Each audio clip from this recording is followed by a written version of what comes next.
To say this movie was a massive hit would be the understatement of the century. Ever since they've pioneered those incredible visual effects, many production houses and studios followed suit. They've managed to turn the budget of $237 million into the jaw-dropping $2.79 billion. This earned it the title of highest-grossing movie in the world and was only surpassed in 2019 by Avengers Endgame. It's only $9 million short of first place. But James Cameron is probably going to get his revenge. He has been speculating for around a decade, but now it seems like it's final. We are going to see another installment of the first Avatar movie. So that's why today we wanted to talk about Avatar's strict rules the cast must follow. Let's jump right in, shall we? The actors have to work with weapon props. Knowing that this movie wanted to get every single detail just right, it's no wonder how much attention they pay to the actual weapons used in the movie. Knowing that the movie is set in the 22nd century, where they try to colonize the newly discovered planet by the name of Pandora, the necessity for some futuristic weapons goes without saying.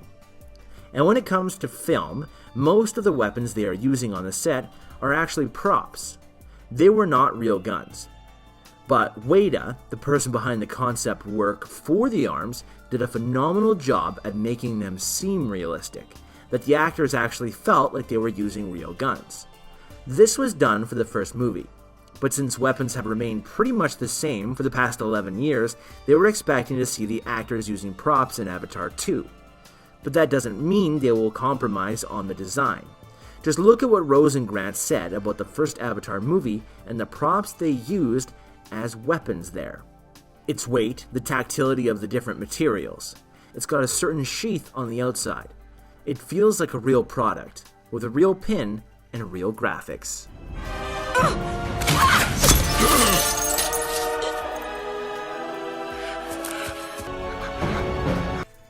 The editors have their work cut out. When Avatar came out, one of the things most people noticed first was its amazing visual effects. Guess who was responsible for all of that? Why, the editing team, of course. They were the guys behind everything you see on screen. Because, let's face it, the movie is mostly CGI. In order to finish on time, John Rafua and Stephen Rivgin, both editors of the Avatar movie, say they had to edit the footage while the cameras were still rolling. They first edited the many takes into a performance edit. How did they do this? First of all, they had to take the footage shot from 4 different cameras, use a complex system of colors to decide which scene was shot from which angle, and then they had to lump it all together and edit it, just to make it in time for the premiere. That's probably what's going to happen with the upcoming Avatar movie sequel, and the editors should be expecting to carry a heavy load and pull all-nighters. And knowing that James Cameron plans of releasing 3 new installments of the movie every year following after 2021, that means there will be more than enough work to do for all the editors on the team. You are a Motikaya now. You may make your bow from the wood of home tree. The actors have to learn to speak Na'vi. If you've ever watched Star Trek, then you've probably heard of the fictional language that's spoken on the show. It's called Klingon, and more people are learning to speak it every day, even though those are mostly superfans of the show. This meant that people paid really close attention to what the actors were saying in the foreign language, after they've smashed that like button if you haven't done that already. That's why the director of Avatar didn't want to mess around, and he hired Professor Paul Frommer. He has a PhD in linguistics, and it took him 4 years to actually create the fictional language of Na'vi. It has around 1,000 words in its vocabulary, and it has a special method of pronunciation. The language has been influenced by the Chinese, the Persian, and the Amharic, as well as others. It even has something that Professor Cromer calls ejectives. They are special characters that signify a different pronunciation of the given word. There are 3 of them, and it makes this language that much more interesting, or difficult. What all of this translates to is now actors have to focus on another difficult thing while filming. As if imagining the entire planet of Pandora around them wasn't enough, they now have to learn to pronounce some of those newly invented words just to give the alien race that distinctive trait.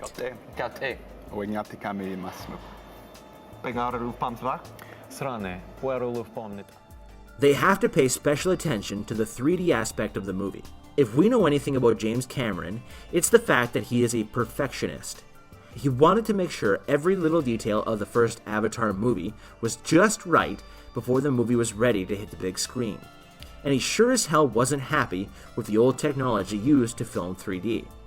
So what did Cameron do?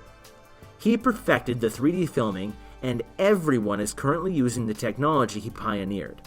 He wanted 3D to be just as good as 2D. So they first experimented with two cameras that were placed parallel to one another, with 2 inches of space between them to mimic the human eyes. When the problems with this technique arose during filming, they continued trying and eventually they found the solution.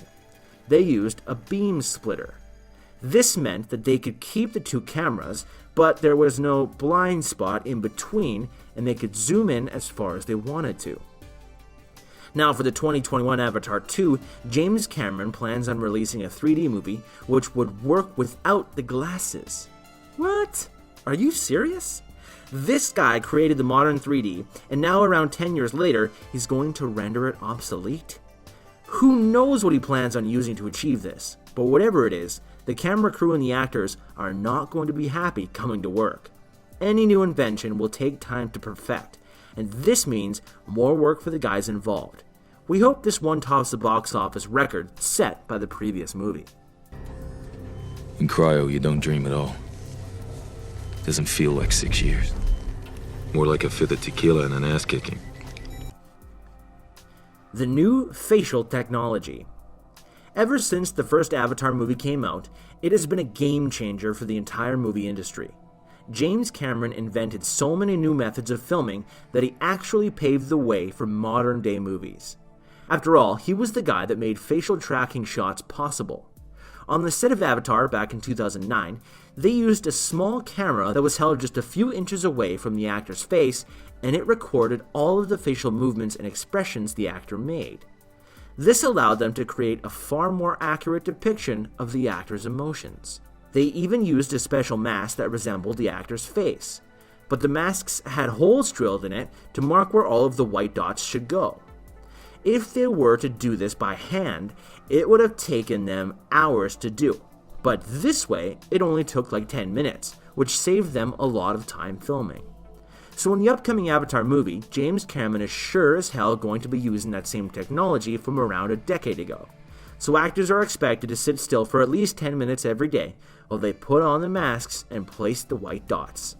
Also, don't forget that this movie actually uses special costumes that mimic the movement of the actors and transfer it to the computer screen, making it that much more realistic. So any future Na'vi should be expecting to wear those uncomfortable costumes during filming. This is our land!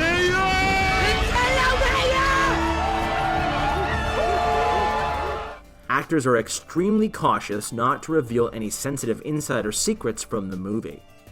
When it comes to filming a James Cameron movie, all of the secrets and little details in it have to be kept a secret.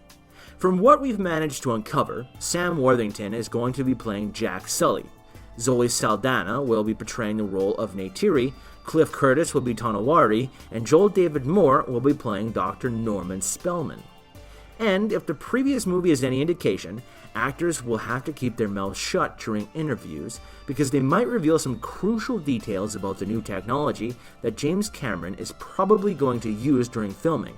And yes, we are actually thinking about the glasses-free 3D technology that the internet is buzzing about. Just how is he going to pull this off exactly? Fans are eagerly awaiting to see what the storyline will reveal, and all of the actors that we mentioned earlier are prohibited from telling nosy reporters how the story will unfold. Otherwise, this could get them in serious trouble. Thank God Mark Ruffalo is not on the cast of this movie. The guy would have streamed half the movie on Instagram. Jake, can you hear me? Can you hear me, Jake? Your blurry reflex is good. And on that note, we end this video.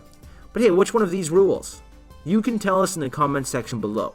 If you'd like more videos like these, don't forget to subscribe to our channel and hit the bell icon so you never miss any of them. And as always, thanks for watching, guys.